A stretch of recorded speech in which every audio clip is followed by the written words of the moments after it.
Ipinaliwanag ni Pedro ang kaniyang ginawa. Nabalitaan ng mga apostol at ng mga kapatid sa Judea na ang mga hindi Hudyo ay tumanggap din ng salita ng Diyos. Kaya pagbalik ni Pedro sa Jerusalem, sinalungat siya ng mga kapatid na Hudyo na naniniwalang ang mga hindi Hudyo ay kinakailangang magpatuli muna bago maging kaanib nila. Sinabi nila kay Pedro, "Ikaw ay isang Hudyo. Bakit ka nakituloy at nakikain sa bahay ng mga hindi Hudyo na hindi tuli?" Kaya ipinaliwanag ni Pedro sa kanila ang buong pangyayari mula sa simula. Sinabi niya, "Habang nananalangin ako sa lungsod ng Joppa, may ipinakita sa akin ng Diyos. Nakita ko ang parang malapad na kumot na bumababa mula sa langit. May tali ito sa 4 na sulok at ibinaba sa tabi ko. Pinagmasdan ko itong mabuti at nakita ko roon ang lahat ng uri ng hayop. Ang mga lumalakad, kasama na rito ang mababangis, mga gumagapang at mga lumilipad. At narinig ko ang boses na nagsasabi sa akin, 'Pedro, tumayo ka, magkatay ka at kumain.' Pero sumagot ako, 'Panginoon, hindi ko magagawa iyan, dahil hindi po talaga ako kumakain ng mga hayop na itinuturing na marumi at ipinagbabawal kainin.' Pagkatapos muling nagsalita ang tinig mula sa langit, 'Huwag mong ituring na marumi ang kahit na anong bagay na nilinis na ng Diyos.' 3 beses na ulit ang pangyayaring ito, at pagkatapos ay hinila na pataas ang kumot.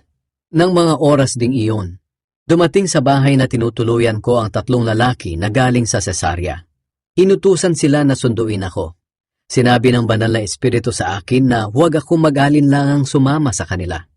At nang umalis na kami papunta sa bahay ni Cornelio sa Cesarea, sumama sa akin itong 6 na kapatid natin na taga-Joppa. Pagpasok namin doon, ikinuwento ni Cornelio sa amin na may nakita siyang anghel sa loob ng kanyang bahay na nagsabi sa kanya, "Magsugo ka sa Joppa para sunduin si Simon na tinatawag na Pedro. Sasabihin niya sa iyo kung paano ka maliligtas at ang iyong buong pamilya." At nang magsalita na ako, napuspos sila ng Banal na Espiritu tulad din ang nangyari sa atin noon. At naalala ko ang sinabi ng Panginoong Hesus, "Nagbautismo si Juan sa tubig, ngunit babautismohan kayo sa Banal na Espiritu." Kaya ang nangyari sa kanila ay nagpapatunay na ang ibinigay ng Diyos sa ating mga Hudyo nang sumampalataya tayo sa Panginoong Hesukristo ay ibinigay din niya sa mga hindi Hudyo. At kung ganoon ang gusto ng Diyos, sino ba ako para hadlangan siya? Nang marinig ito ng mga kapatid na Hudyo, hindi na nila binatikos si Pedro. Sa halip ay nagpuri sila sa Diyos. Sinabi nila, "Kung ganoon, ibinigay din ng Diyos sa mga hindi Hudyo ang pagkakataon na magsisi para matanggap nila ang buhay na walang hanggan." Ang Iglesia ng Antioch sa Syria.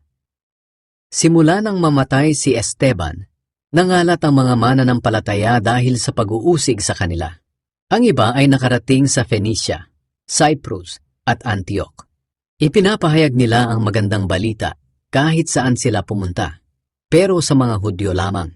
Pero ang ibang mananampalataya na taga-Cyprus at taga-Cyrene ay pumunta sa Antioch at nagpahayag ng magandang balita tungkol sa Panginoong Hesus maging sa mga hindi Hudyo. Ang kapangyarihan ng Panginoon ay nasa kanila at marami ang sumampalataya at nagbalik loob sa Panginoon. Ang pangyayaring ito ay nabalitaan ng Iglesia sa Jerusalem, kaya pinapunta nila si Bernabe sa Antioch. Pagdating niya roon, natuwa siya dahil nakita niya ang mga kabutihang ginawa ng Diyos sa mga tao roon. At pinayuhan niya sila na maging matapat at matatag sa kanilang pananampalataya sa Panginoon. Mabuting tao si Bernabe. Pinapatnubayan siya ng Banal na Espiritu at matibay ang kanyang pananampalataya sa Diyos. Kaya marami sa Antioch ang sumampalataya sa Panginoon. Pagkatapos, pumunta si Bernabe sa Tarsus para hanapin si Saulo. Nang makita niya si Saulo, isinama niya ito pabalik sa Antioch. At 1 taon silang nakasama ng iglesia roon at maraming tao ang kanilang tinuruan.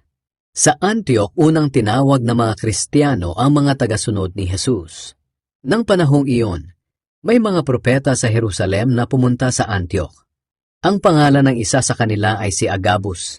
Tumayo siya at nagpahayag sa pamamagitan ng Banal na Espiritu na may darating na matinding taggutom sa buong mundo. Nangyari ito sa panahon ni Claudius na emperador ng Roma. Kaya nagpasya ang mga tagasunod ni Jesus sa Antioch na ang bawat isa sa kanila ay magpapadala ng tulong sa mga kapatid sa Judea ayon sa kanilang makakaya. Ipinadala nila ito sa pamamagitan ni Bernabe at Saulo para ibigay sa mga namumuno ng iglesia sa Jerusalem.